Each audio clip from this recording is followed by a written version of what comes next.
Hola a todos, sean todos bienvenidos a esta presentación que he denominado Un viaje épico a través de la contabilidad.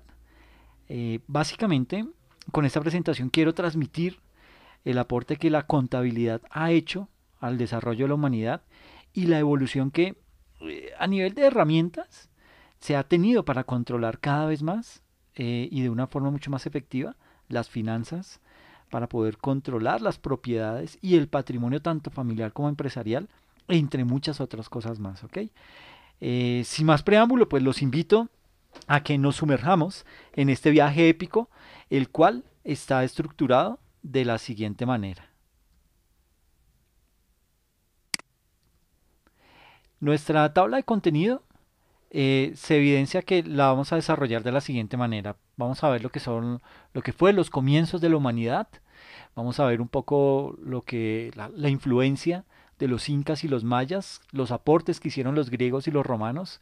¿Qué es eso del interés? ¿Cuándo surgió? ¿Quién se lo inventó?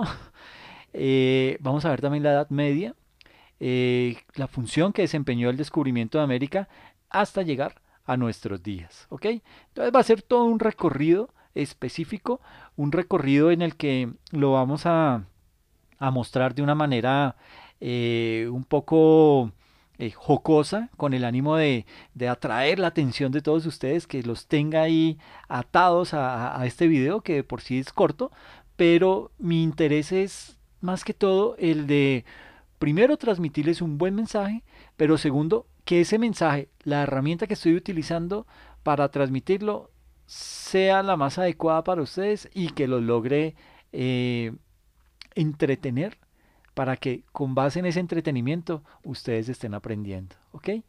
Bueno, bienvenidos a esta sesión entonces. Vamos a arrancar acerca de ese, como lo he denominado, viaje épico a través de la historia y de la contabilidad. Pues antes de empezar a resolver nuestro dilema de cuál fue la influencia verdadera de la contabilidad en la historia humana, pues tenemos que remontarnos a tiempos memorables de la Biblia, cuando por allá en la época de Abraham, el señor que aparece ahí en ese DVD, en esa imagen que aparece ahí en el slide, eh, él era conocido como el primer gran patriarca de la época. ¿Ok? Tenía mucho dinero, era, tal y como lo expresa la Biblia, era un bendecido de Dios. Esta persona es más o menos, y haciendo como un símil entre lo que es el Jeff Bezos de hoy con el Bill Gates juntos, eso era Abraham en esa época. ¿Ok? Tenía muchísimo dinero, era el más poderoso de la tierra en su momento. ¿Ok? Era, pues como les digo, un hombre bendecido por Dios, con gran riqueza. Pues sucede que este señor Abraham tenía un gran problema. Y usted se preguntará, bueno, pero ¿cómo podría tener problemas este señor en esa época? O sea, ¿qué líos puede tener? ¿Sí? Pues mi querido amigo, en esa época era válido y bien visto tener muchas mujeres y pues ya entenderás el origen de todos sus problemas, ¿no? Ahora bien, digamos que él tenía todo un ranking de problemas y digamos que el primero pues eran las mujeres, pero el segundo problema que él tenía y de pronto uno de los más críticos era que no tenía un buen control de sus propiedades, ¿sí? Él básicamente pues era una persona juiciosa, trabajadora, se dedicó a hacer crecer sus riquezas, ¿sí? Y esto digamos que eh, para los judíos esto es casi que un mandato, por eso son tan prósperos. Y él, pues, básicamente de descendencia judía, pues tenía que serlo así. Entonces, digamos que desde ese punto de vista, enfocado y partiendo del hecho que eso era casi que un mandato de Dios, estas personas se dedicaban a trabajar fuertemente y a hacer crecer sus riquezas. Entonces, Abraham era ese tipo de personas. ¿Listo? Ahora, obviamente, pues ellos eran un pueblo nómada y al ser nómadas, pues transitaban por todo el Medio Oriente con todas sus propiedades, ¿sí? Iban de lado a lado, transitaban con todos sus bienes, sus ganados, sus esclavos, etcétera, etcétera. Eh, y digamos que en la medida en que iban transitando por todas esas zonas, se iban encontrando con otras personas y como en esa época no había una moneda específica, pues el rey era el trueque, ¿ok? Un trueque, algo simple, algo básico, pero básicamente eh, ese trueque lo que hacía era, bueno, era como ese canal de comunicación para poder desarrollar todos los negocios que entre ellos tenían, ¿ok? Entonces, eh, y aquí voy a exagerar, ustedes, digamos que así va a ser la charla, vamos a mezclar tiempos, vamos a mezclar tecnología, vamos a mezclar alimentos, vamos a hacer cositas así como para que nos enfoquemos, ok, para irnos aterrizando mucho mejor en la presentación, ¿ok? Entonces, digamos que estaba Abraham y quería cambiar algo con alguno de sus compañeros, entonces, por ejemplo, le decía, te cambio 5 litros de yogur de melocotón, porque es el más rico, 2 bloques de queso pera y un paquete de salchichas para perro, y en contraprestación yo te doy una oveja, ¿ok? Pero eso sí, la oveja te la doy en 3 días porque entenderás que todas mis propiedades están viniendo, yo me adelanté, ellos todavía llegan por ahí en 3 días, entonces, ¿te parece que hagamos ese negocio? Y el otro señor, ok, listo, pues sí, no hay problema, yo le creo, yo confío en usted, se ve que es una persona seria, se ve que es una persona honorable, y con base en eso, entonces, se hacían los negocios, ¿ok? Eh, digamos que la palabra tenía mucho peso, la palabra de un hombre era sagrada, y eso se respetaba, y con base en eso se podían hacer todo ese tipo de negocios. Entonces, digamos que ahí en ese momento, pues ya Abraham estaba endeudado con otro señor, ya le debía, eh, por lo menos la oveja, que se había comprometido porque el señor sí le dio de inmediato lo que era el yogur de melocotón, los 5 litros del yogur de melocotón, los 2 bloques de queso de pera y el paquete de salchichas para perro, ¿ok? Entonces él ya tenía eso y estaba en deuda con ese otro campesino, le estaba ya debiendo una oveja, ¿listo? Al día siguiente o a los 3 días llegaba, no, perdón, sí, digamos que al día siguiente porque esta ya es otra transacción, ¿listo? Entonces al día siguiente llegaba el mismo cliente, el que digamos que el que le había vendido a Abraham el, el yogur, el queso y las salchichas, y le dijo, bueno, y partiendo del hecho que ya se conocían porque ya habían hecho un negocio, el otro hombre le propone a Abraham, mira, te voy a cambiar un camello por 10 corderos, pero tú me debías un cordero por el yogur, el queso y las salchichas, entonces solo te voy a entregar 9 corderos, ¿ok? Y él, ay, sí, yo te debo un cordero, entonces sí, claro, listo, hagamos el negocio, entonces no hay problema, yo te doy el camello y tú me das los 9 y perfecto, ya cruzamos y no te debo nada, ni yo a ti, ni tú a mí, ¿listo? Y digamos que esa era prácticamente la dinámica del día a día de Abraham, y básicamente de esa forma él no sabía con claridad lo que tenía y mucho menos aquello que le debían o aquello que él debía. ¿Sí? Entonces era lo que él se recordaba, lo que él se acordaba en ciertos momentos, era además a eso pues hay que añadirle el tema que era una persona ya de avanzada edad y esto pues aún puede llegar a dificultar algunas cosas, etcétera, etcétera. Entonces hay que tener en cuenta que pues Abraham es un hijo de Dios, era una persona eh, muy creyente, sabía que todas las cosas que tenía pues habían sido bendiciones de Dios. Entonces, en medio de toda esa preocupación, de toda esa zozobra, pues Abraham como que dice, miércoles, yo estoy en un problema, ¿qué voy a hacer? ¿Cómo controlo esto? No tengo un computador, no tengo nada. ¿De dónde voy a echar mano para poder tener control sobre esto? Entonces, lo que él hizo fue que se puso a orarle a Dios, ¿ok? Y pues como la comunicación entre Dios y Abraham pues era bien fluida y sumado a eso pues imagínense, Abraham tenía el celular de Dios, tenía el WhatsApp directo de Dios, entonces dijo Abraham, no, pues le voy a mandar un mensajito a ver si Dios me responde y me dice, bueno, coja por este lado, haga tal cosa, defiéndase hermano, porque es que si no ahí se va a quedar, está dando vueltas en círculos. Entonces Abraham le escribió, no, lleno de angustia, no, Señor, es que yo siento que, que estoy lleno de angustia, ¿sí? Tengo un fuerte problema, tengo una presión en el pecho, Señor, y es que yo percibo que estoy haciendo algo mal.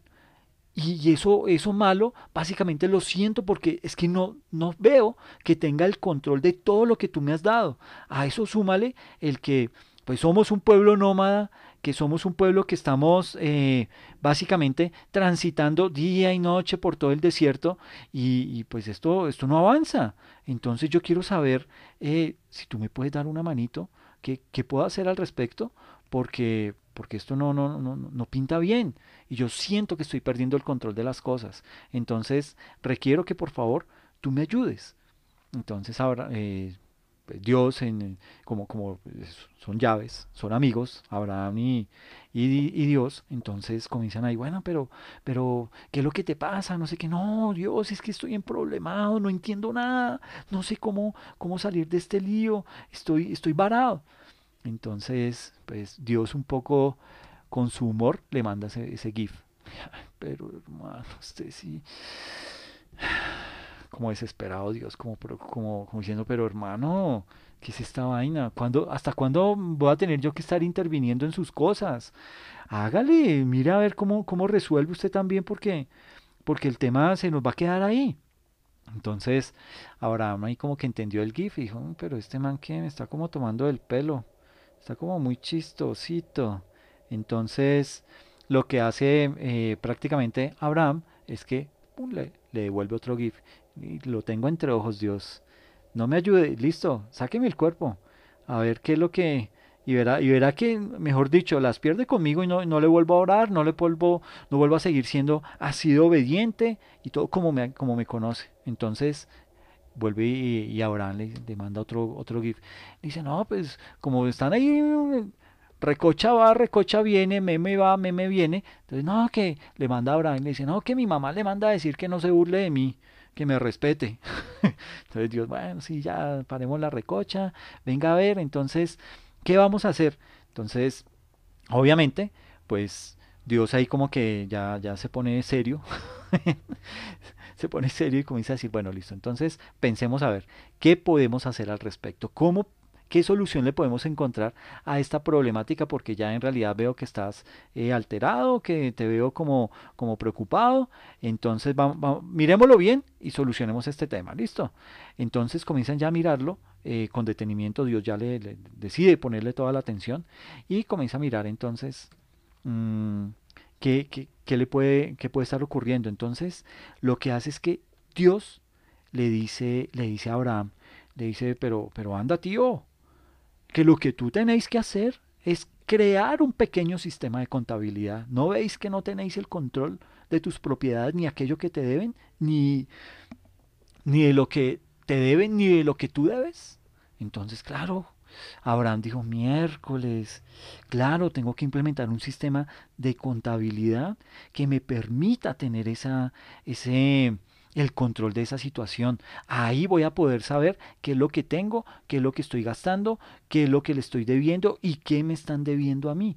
Entonces, claro, ya Abraham cambió de rostro y le manda uy, sobrado, señor, gracias, te sobraste, y le manda otro, porque esos son memes en línea. Dani, sí, eso es lo que necesitaba, Dios, bien.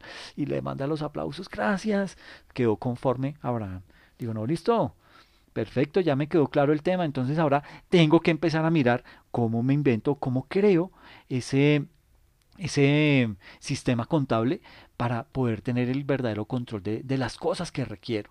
Y es así como llega Abraham y crea por medio de una tablilla de arcilla, digamos que eh, empieza a crear ese propio sistema de contabilidad con base en unas tablillas de arcilla, tal y como la vemos acá, tal y como estamos viendo esta acá, ese tipo de tablilla de arcilla.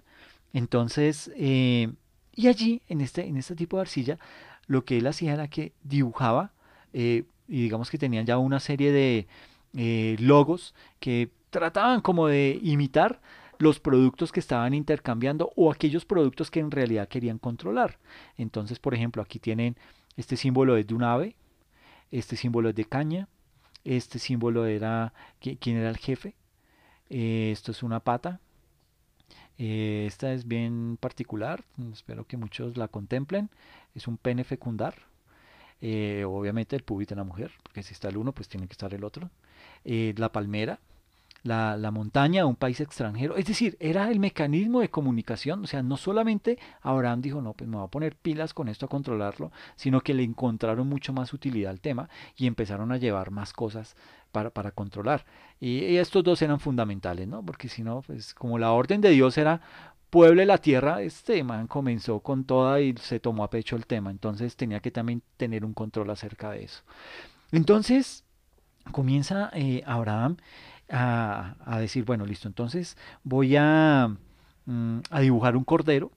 Y digamos que aquí en la plantilla de arcilla, entonces dibuja un cordero y en la parte de encima, si ese cordero tenía un palito encima del cordero, significaba que a él le estaban debiendo un cordero. Y si el palito estaba debajo del cordero, significaba que él era el que debía un cordero. ¿Ok? Entonces, bajo ese tipo de simbologías, era que se empieza a desarrollar ese primer sistema contable en la Tierra. ¿Ok? Un sistema contable con muy simple, muy sencillo, pero nótese la angustia que le generaba a Abraham el hecho de no tener el control de sus propiedades. ¿Ok? Y es ahí como él, digamos que Dios le manda el mensaje y él entiende, hace la lectura de ese mensaje que le manda Dios y crea esa primer plantilla de arcilla. Y ahí comienza. Comienza entonces a llevarse ese primer control, esos primeros registros de la humanidad en medio, llamémoslo, escrito, que era más a punta de gráficos, y tenía su propia lectura, tenía sus propias particularidades. Entonces, por ejemplo, acá esto significaba ovejas, esto significaba carneros. Entonces decía 60, obviamente digamos que estas dos circunferencias, eh, bueno, posiblemente esta media luna significaba 60 y esto cada uno 10. Entonces ahí sabía que eso daba 80. Cabras, ¿cuántas cabras tenía? Entonces, estos dos de 60, estas dos parecen una marquita de uña, como cuando uno marca algo en la playa o en barro, chin, coloca la uña nomás. Cada uña de esas representaba un 60 y como eran dos, entonces 60 por 2. Eh, cada circulito de estos eran 10, entonces 10 por 4, ¿sí? Más 6 por 1. Es decir, era todo un lenguaje que habían logrado desarrollar, que eso era un avance impresionante para la época, ¿ok? Entonces, no se trata solamente de que Abraham fue el único que lo implementó, sino que Abraham empezó como a capacitar al resto de las personas que con él pues viajaban y el resto de personas a donde ellos iban llegando e iban visitando. Entonces comenzaron a socializar, comenzó a... Obviamente pues no había ningún tipo de documentación o un manual, sino que Abraham comenzaba a decirles, mire, yo tengo tal y tal sistemita, me inventé esto, coja una tablita en arcilla y va haciendo, y cuando me paguen, ¿qué hago? Ah, no, pues usted coge y se unta el dedo con agua y chan, chan, chan, lo borra de la tablita de arcilla. Ah, ok, y el histórico, no, mi hermano, todavía no hemos llegado a esa parte, pero después nos inventamos cómo controlar el histórico. Por ahora, usted sepa qué es lo que tiene y qué es lo que debe y quién le debe, ¿no? Porque eso también es importante. Entonces, con eso era que manejaban en esa época toda su contabilidad. ¿Listo? Ahora bien, después de eso, digamos que ese era como el mismo sistema contable que llevaban los incas, solo que los incas lo hacían con quipus, con estos famosos nudos, y lo que hacían era que a una cuerda central le amarraban una serie de cuerditas, cuerdas que como vemos acá, unas eran más largas, otras más cortas, unas eran de colores, etcétera, etcétera. Cada una de ellas representaba una acción diferente, eh, dependiendo también, digamos que representa cifras, ¿ok? Entonces, entre más cercano a la cuerda principal, tenía mayor valor y si iba bajando, iba disminuyendo en valor. Entonces todo esto se hacía con base en nudos, ¿ok? Pero digamos que cada quien, como dice mi mamá, cada quien encuentra la forma de matar sus pulgas. Entonces, desde ese punto de vista, los mayas y los incas encontraron esa forma y les funcionó. podían tener el control de ciertos eventos, de ciertas situaciones, y a los nudos cada uno representaba alguna forma. Entonces, si era un nudo doble, pues ya tenía otro significado. Si era un nudo sencillo, si ese nudo doble estaba muy pegado a la cuerda principal, tenía otro significado. En fin, es al día de hoy que todavía no se ha logrado identificar todas las propiedades que tenían ese quipus y lo que representaba y la buena herramienta que les funcionaba tanto a los incas como a los mayas. ¿Ok? Entonces, digamos que en ese orden de ideas, pues eh, lo que hacían era que usaban esos colores, usaban los nudos, etcétera, etcétera, y con eso ellos representaban si le estaban debiendo esclavos, si le estaban debiendo ganado, lo que fuera, lo estaban controlando bajo esa técnica, ¿ok? Luego de eso, digamos que ya eh, vienen como otros grandes desarrollos en la humanidad y aparece lo que es la escritura y sobre todo los números, ¿ok? Eh, Aparecen también otras culturas que también marcaron el desarrollo de la humanidad, los griegos y los romanos, obviamente con mucha sangre, porque ahí se evidenció, fue una de las épocas más violentas de la humanidad, en donde el imperio romano empezó a abarcar y abarcar y abarcar grandes extensiones de terreno y tenía la competencia ahí a Grecia, también en la misma tónica. Entonces haga el paralelo entre Estados Unidos y China, ¿ok? China en África y Estados Unidos en Latinoamérica.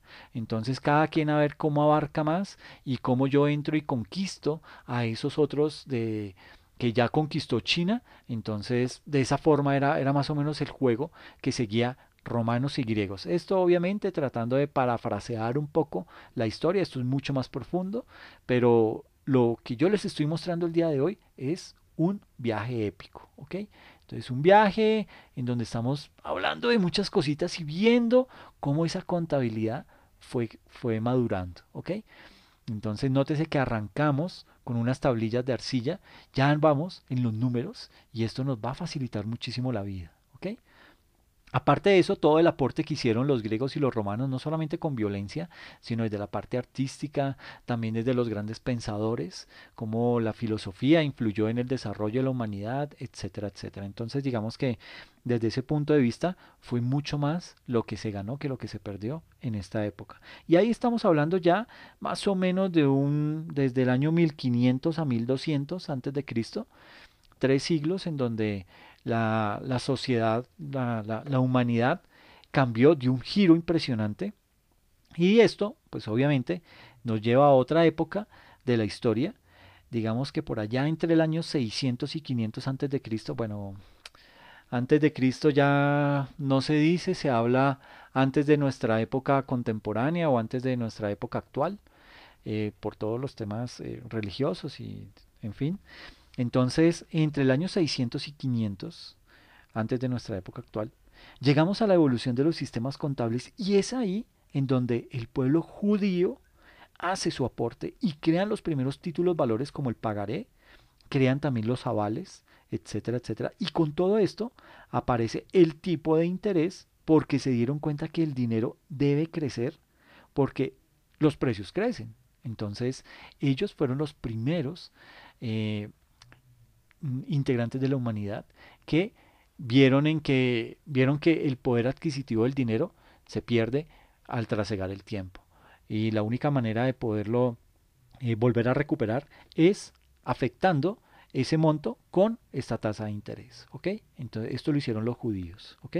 Ahora, aquí hay que hacer un paréntesis y hay que hacer el paréntesis porque el primer momento en donde se evidencia el concepto del interés está consignado en las constituciones y en los textos de los pueblos nacientes, tal como los textos védicos de la India, los cuales datan por allá de los años 2000 a 1400 antes de nuestra época contemporánea, y que describían básicamente la práctica de préstamos a cambio de interés, práctica que pues digamos que en esa época se consideraba como una usura y por lo que se prohibía según las sagradas escrituras de todos estos pobladores de la India. ¿Ok?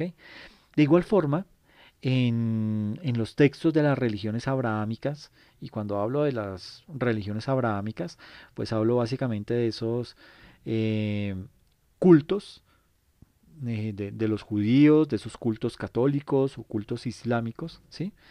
Y digamos que ahí, en esos textos de las religiones abrahámicas, como el Corán, se expresa lo siguiente, y eso es una evidencia de que en esa época ya existía el interés y por eso se le adjudica más a los judíos el tema de la invención de los intereses que a los mismos indios, hindúes. Entonces, en la Biblia aparece que, bueno, no es la Biblia, sino el Corán, y dice lo siguiente, lo que prestáis con usura para que os produzca a costa de la hacienda ajena, no os produce ante Alá. ¿Ok? Entonces, lo que prestáis con usura para que os produzca a costa de la hacienda ajena, no os produce ante Alá. En cambio, lo que dais en caridad por deseo de agradar a Alá, esos son los que recibirán el doble. Entonces, como ayude al necesitado sin mirar, sin esperar nada a cambio, pero para el judío eso no era muy chévere. Él decía, no, pues yo lo ayudo, sí, pero que me retribuya en cierto tiempo y además que se dé cuenta que esas 30 monedas de oro que le presté en su momento ya no son 30 monedas, tiene que darme 35 porque es que eso ya no vale 30, ¿ok? Entonces, a ellos básicamente es a los que se les atribuye ese o esa creación de lo que es hoy en día la tasa de interés a los judíos. ¿Listo? Pero luego de los judíos y de su tasa de interés, digamos que logramos avanzar hasta la Edad Media y la época de la Inquisición. Ahí ya dimos un salto grandísimo en la humanidad. Pasamos de una época antes de Cristo, más o menos de los años 600 y 500 antes de Cristo, antes de nuestra época actual, y damos un salto hasta el año 476 después de Cristo, ya en nuestra época actual. Y básicamente esa Edad Media duró desde el año 476 hasta 1453. Y digamos que fue una época en la que como sociedad éramos bastante flojos, ¿no?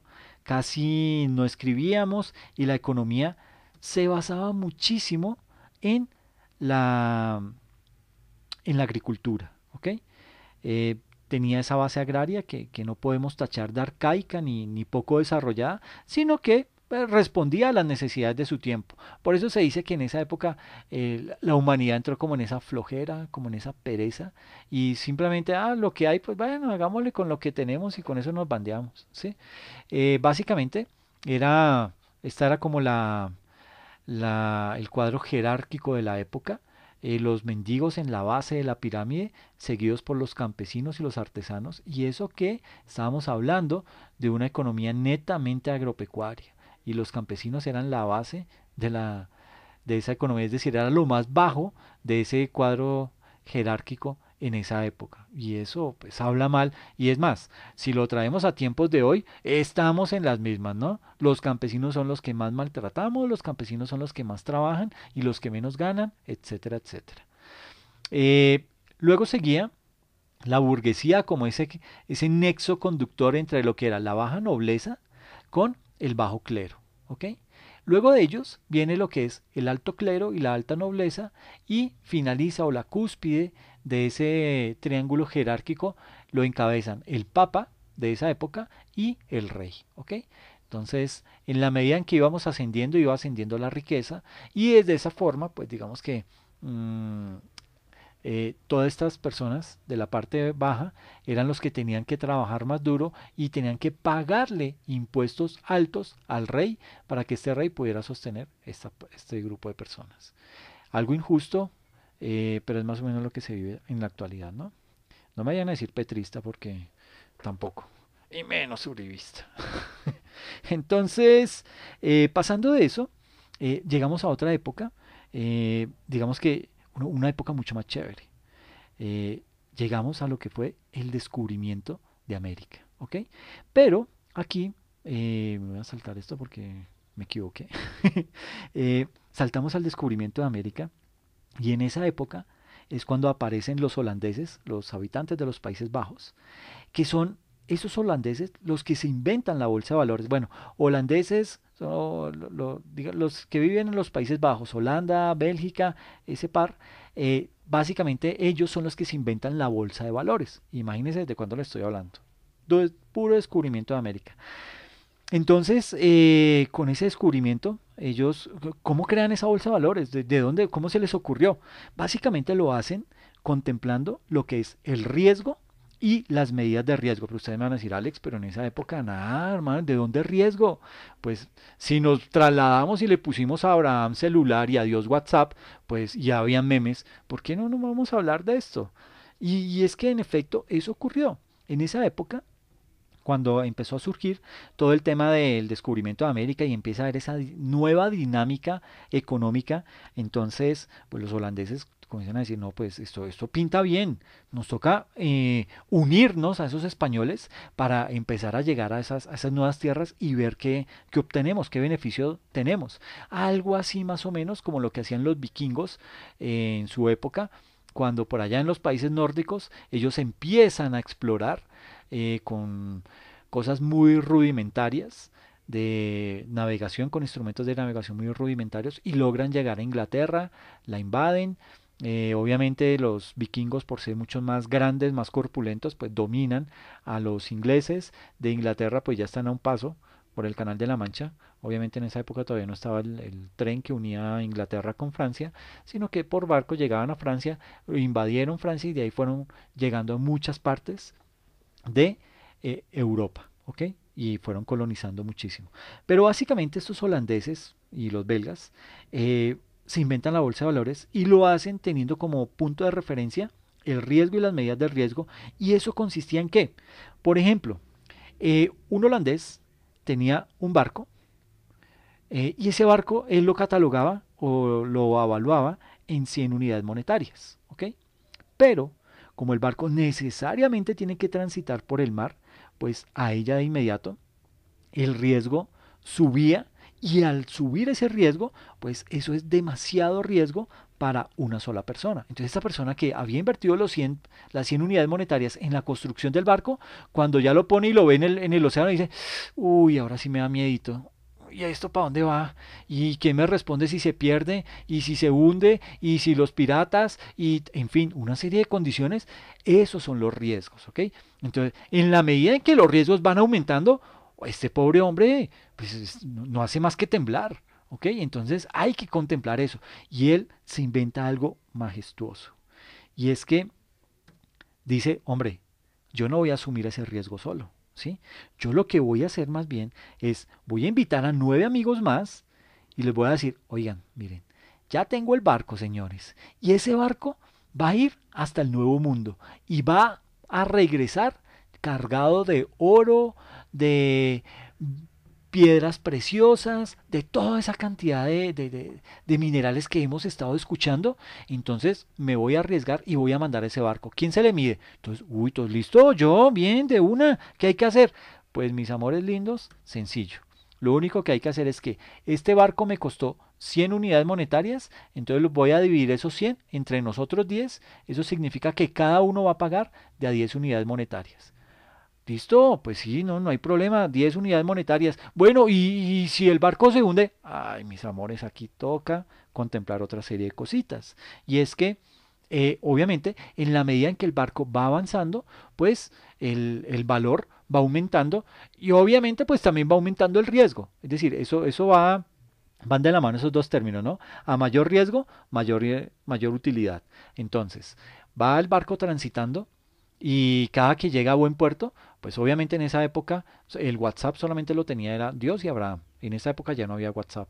Y una paloma mensajera tendría que ser la super paloma mensajera con esteroides para que hiciera esos recorridos tan largos y pudiera decir, oiga, sí, llevar un mensaje y decir, repórtese, ¿en dónde va? Ah, le escribía, sí, mire, chin, devuélvase.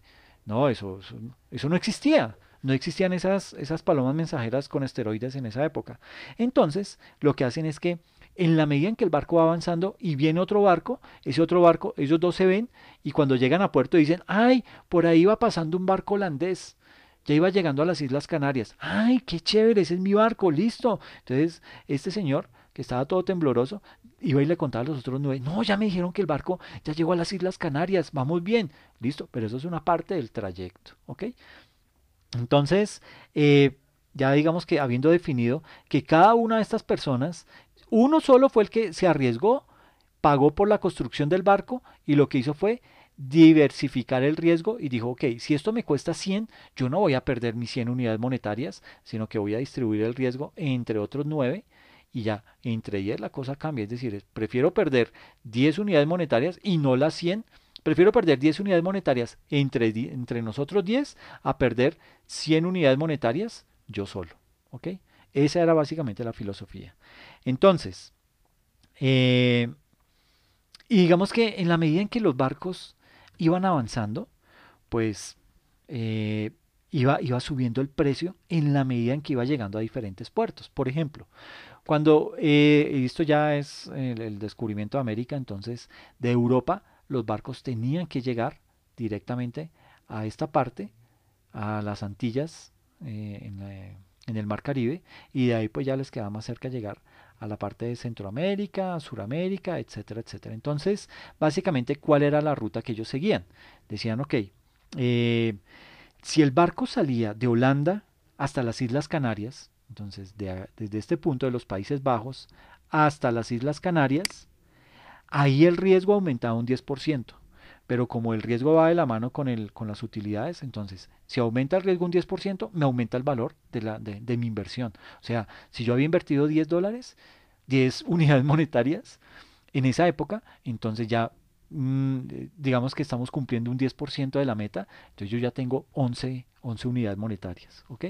Y el trayecto, como teníamos era que llegar, esta era nuestra meta, entonces este trayectico de las Islas Canarias hasta acá, ese ya era otro cuento, ya era mucho más complejo, era mucho más largo, había más riesgos, era mar totalmente abierto, nadie lo conocía y a eso súmele el hecho que en esa época se creía que la Tierra era plana.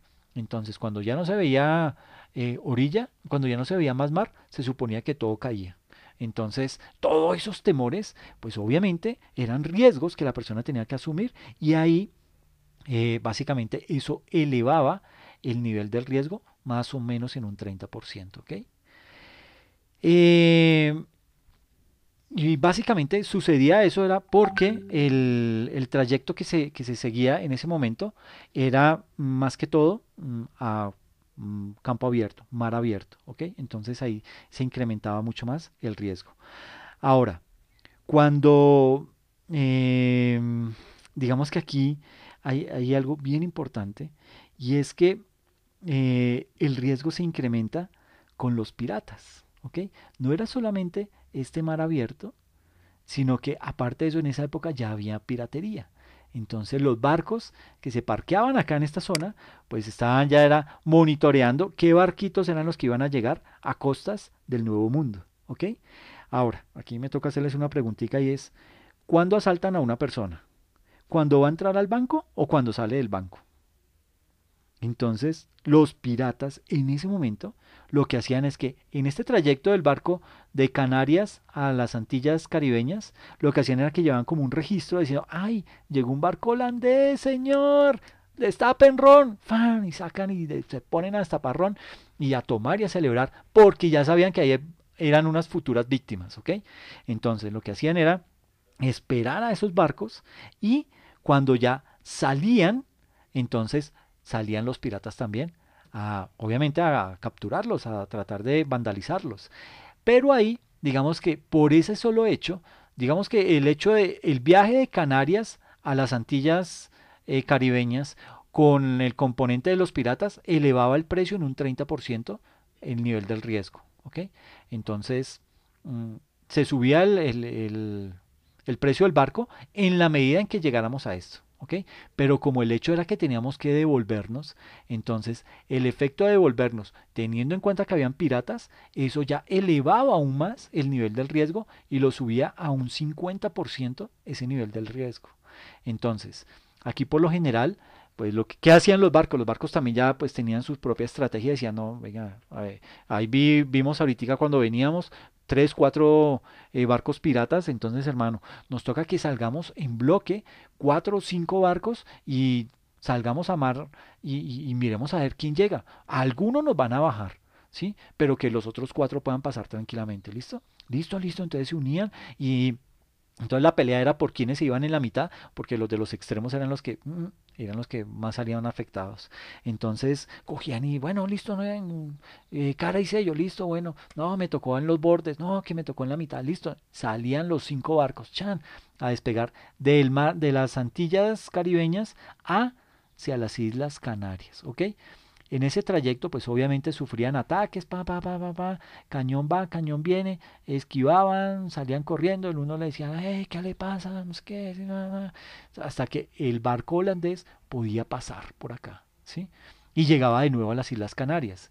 Entonces, cuando llegaba a las Islas Canarias, posiblemente en ese mismo momento iba saliendo un barco ya de las Islas Canarias a Holanda, y pues ahí cuando llegaba a Holanda decía, no, yo vi a un barco holandés, lo conducía, lo iba manejando el capitán tal. ¡Ay, ese es mi barco! Entonces, claro, los 10 señores que habían hecho la inversión del barco inicialmente se ponían muy contentos. Entonces, básicamente, mire dónde está el nivel del riesgo potencial en ese trayecto. Todo en el trayecto entre Canarias y las islas del Caribe, y de las islas Caribe a las islas Canarias. Este era el punto neurálgico de todo el viaje. Lo que indica que básicamente la otra parte del viaje, el otro tramo de Canarias a Holanda, pues ya básicamente me implicaba era solamente un riesgo del 10%, pero básicamente yo podía inflar el valor de mi inversión gracias a que fui hasta el Nuevo Mundo, superé los piratas y me vine cargado de oro. Entonces, eso lo que hacía era que el barco pasaba de costar 100 unidades monetarias fácilmente a 100.000 unidades monetarias. ¿Ok? De esta manera, el precio de las acciones del barco iba subiendo en la medida en que el barco iba avanzando, iba cumpliendo toda esta trayectoria. ¿Ok? De Holanda a las Islas Canarias, de las Islas Canarias pasando por los piratas hasta llegar a las islas del Caribe, iban, robaban, cargaban oro, salían y volvían a trasegar, obviamente atravesando por el campo de los piratas, llegaban a Islas Canarias y de Islas Canarias ya podían llegar tranquilamente a Europa, a, a Holanda, ¿ok? Entonces, de esa forma es como se crea esa bolsa de valores. Una bolsa de valores en donde sale una persona, diversifica su riesgo, pero también con base en ese mismo riesgo, lo que hace es que utiliza ese factor para poder incrementar el costo de ese bien, de ese activo que tenía en ese momento, que era el barco. Entonces, no solamente valorizaba el barco como tal, haciendo ese trayecto, sino que también eran muchísimas las ganancias porque ese barco no venía solo. Esto no era un juego de, ay, voy a mirar a ver qué me hacen los piratas. Nada, yo voy con un objetivo. Salgo de Holanda a Canarias para llegar a las islas del Caribe para asaltar y robar todo el oro y las piedras preciosas, traerme eso y venir a comercializarlo acá. Entonces era doble la utilidad. Una, por el incremento en valor del barco, y la otra por todo el oro y todos los minerales que habían robado del Nuevo Mundo. ¿Ok? Luego de esto, y continuando con este viaje épico, llegamos prácticamente a lo que es la actualidad. Damos un salto bien grande hasta por allá 1973, en donde se reúnen personas de varias nacionalidades, personas de Alemania, de Australia, Estados Unidos, Francia, Holanda, México, etcétera, etcétera. Cuando se reúne ese grupo de personas, logran determinar que el gran problema de la época es que con el surgimiento y la expansión de las grandes multinacionales alrededor del mundo, y ahí hablo de multinacionales como McDonald's, KFC, Starbucks, etcétera, etcétera, etcétera, etcétera, de pronto alguna de estas no existía en 1973, pero igual, ¿quién me dice que Abraham no tenía celular en esa época? Entonces, vamos a ubicarnos con estas, vamos a hablar específicamente de McDonald's. Utilicemos a McDonald's como ejemplo. Entonces, ese vasto expansionismo de esas multinacionales con mucho poder económico empiezan a llegar a otros países y a seguir colonizando económicamente esas naciones. Entonces, llegan con buenos productos, llegan a innovar, muy chévere, y como ya los conocen a nivel mundial, entonces el campo está perfectamente abonado para que ellos hagan y deshagan. ¿Ok? Eh, Empiezan a notar estas personas que se reunieron por allá en 1973 a ver que, por ejemplo, McDonald's, que ya se encuentra en muchos países, tiene que manejar una contabilidad local. Por ejemplo, tenemos a McDonald's España. Entonces, McDonald's en España tiene que someterse a la contabilidad de España, ¿ok? No es que, ay, yo traigo la contabilidad gringa y solo con esa me baso y aquí le pago los impuestos a España con base en la contabilidad gringa. No, señor. Usted viene a España, usted se somete a la ley española y paga con base en la ley española, ¿ok? Entonces, ok, listo. Entonces comienzan a trabajar, montan su McDonald's, toda la vaina, empiezan a vender hamburguesa va, hamburguesa viene, tan, tan, tan. Cuando, ¡pum! Hay que hacer cierre contable. Miércoles. Bueno, ¿qué dice la norma? No, que es que el activo es esto, que el pasivo es aquello, que tiene que hacer un balance, que tiene que hacer un PIG, etcétera, etcétera. Y comienzan a reportar la información financiera y contable a España y con base en eso pagan impuestos a España. ¿Ok? Pero ¿qué pasa? Que este McDonald's, por ser una multinacional, no se manda solo. Entonces, puede que usted esté muy perdido por allá en España, pero usted me tiene que reportar a Estados Unidos. Usted me tiene que reportar a la casa matriz cómo van sus cosas. Entonces, ¿qué pasa en ese momento? Eh, con el objetivo de poder presentar la contabilidad de forma unificada en la casa matriz de Estados Unidos, pues digamos que la casa matriz de McDonald's en Estados Unidos tiene que recibir primero todos los informes contables de cada sede y en ese ir y venir de información las cifras se iban alterando. Es decir, si yo quiero hacer que mi empresa valga más, entonces empiezo a subirle el precio, qué sé yo, al balance de McDonald's España. Entonces le digo, bueno, ay, es que estos manes, claro, allá en España la madera es más barata, entonces ellos tienen precios más cómodos, pero como estamos reportando aquí en Estados Unidos, entonces esos $100.000 que me está reportando a nivel de muebles que tiene McDonald's España, yo aquí eso fácilmente sube al triple. Son $300.000 porque es que esos son muebles finos, pero aquí en Estados Unidos valen más. Entonces, bajo esa falsa concepción, comenzaban a modificar esos estados financieros, ¿ok? Al momento de hacer la unificación, de consolidar esos estados financieros en Estados Unidos, ¿ok? Entonces, eh, básicamente, después de ese juego, entonces empezaban a hacer ese tipo de cosas. Trataban de inflar, o bueno, trataban, no, inflaban los estados financieros y decían, no, es que esos precios allá son más baratos, aquí son más caros, entonces acomodémoslos a estos que son más caros. Porque querían mostrar mayor solvencia, mayor solidez. Pero si querían pagar menos impuestos, entonces ya, no, sí, sí, sí, es que los muebles de España, de McDonald's España, están muy caros. Es que España sí es carísimo. No, no, no. Bájale a la mitad porque eso nosotros no pagamos todo eso. Aquí en Estados Unidos sale más barato. Y entonces ese juego lo hacían de acuerdo a quien le interesaba ver la información en ese momento. Si yo quería mostrar mi información a unos inversionistas, pues yo le muestro los datos inflados. Pero si yo le quiero ir a pagar al gobierno, ahí sí ya muestro mis datos menos inflados. Es más, le bajo el precio para tener que pagar mucho menos impuesto. Entonces, digamos que de esa forma era como se venían manejando las cosas y básicamente esos estados financieros se manipulaban a su propia conveniencia, a la propia conveniencia de la casa matriz de esa multinacional, ¿ok? Es por esta razón que estas personas de varias nacionalidades se reúnen y empiezan a hablar sobre cómo evitar ese tipo de situaciones y determinan que la única manera de poder parar esta recocha es formular una serie de normas contables que puedan ser aceptadas y aplicadas en distintos países y de esta manera poder favorecer la armonización de las cifras y sobre todo su comparabilidad, ¿ok? Y es ahí cuando nacen las NIF y bueno, nacen las NIC, primero las normas internacionales de contabilidad, ¿ok? Eh, es en ese punto en donde cobra muchísima relevancia el tema del reconocimiento y la medición de la contabilidad, ¿ok? Ahora bien, aquí hay que decir que uno de los grandes problemas con el que hemos tenido que lidiar con la implementación de las NIF y específicamente acá en Colombia, pues básicamente ha sido la traducción de esas normas del inglés al español. Parece que, no sé, que esas traducciones como que las hacen con Google Traductor.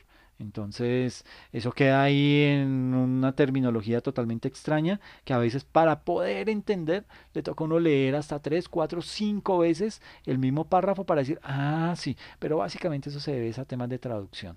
Pero digamos que este tema de las NIF, de las NIC y de las NIF, lo que hicieron fue ponerle orden a todo ese tema, a todos esos abusos que estaban cometiendo estas multinacionales y que estaban aprovechándose tanto del fisco como de sus inversionistas para acomodar las cifras en determinado momento. Hoy en día ya con todo el tema de mercado de capitales y que las empresas tienen que reportar informes y las entidades que los vigilan pues van y corroboran esa información, etcétera, etcétera, pues ya es más complejo. Obviamente se siguen presentando situaciones, ¿sí? Problemas de corrupción van a seguir existiendo, esto no lo va a acabar las NIF, entonces pues desafortunadamente vamos a tener que seguir conviviendo con eso, pero digamos que esto ya, esa armonización que se logró por allá en 1973 de casi que evangelizar a varias personas de diferentes países y decirle, venga, cuénteme cómo hacen la contabilidad en su país. Ah, no, allá se maneja por causación y tenemos el 2649 que era que es el que domina la contabilidad y hace y deshace y no sé qué. Ah, ok, muy chévere. Y, y entonces, ¿y qué es lo que más les duele en esa contabilidad? No, pues es que hay muchas cosas, esa contabilidad quedó quieta, no evolucionó, etcétera, etcétera.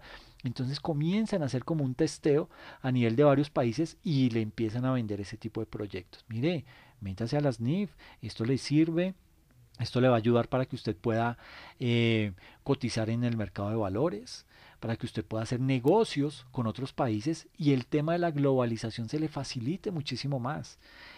Obviamente, pues al ser este un mismo idioma en el que vamos a hablar en términos contables y financieros, pues eso facilita muchísimo las cosas. Entonces, eso es totalmente cierto. El hecho que las NIF habiliten o catapulten a las empresas para que puedan empezar a hacer negocios de manera ya internacional, pasando las barreras de sus propios países. Eh, y después de hacer todo ese recorrido, hay que decir que a hoy ese estándar internacional, el de las NIF, ya ha sido aceptado por casi el 90% de los países a nivel mundial, creando ese único idioma que nos permita comunicarnos fácilmente a nivel contable y financiero. ¿Ok? Hemos llegado de esta forma a nuestro... eh, básicamente hemos llegado ya a nuestros días, ¿sí?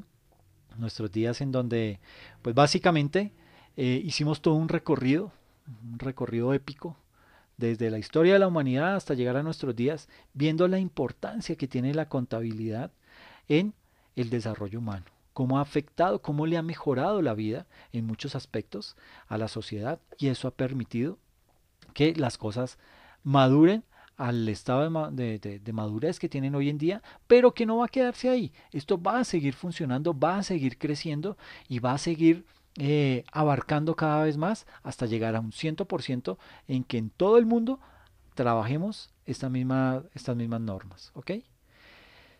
Bueno, les agradezco muchísimo la atención prestada. Espero que hayan podido disfrutar este viaje épico, un viaje en donde por medio de esos hechos icónicos de la humanidad, hemos visto cómo la contabilidad desarrolló un papel muy importante. ¿Ok? Muchas gracias por la atención y estamos hablando. Que pasen bien.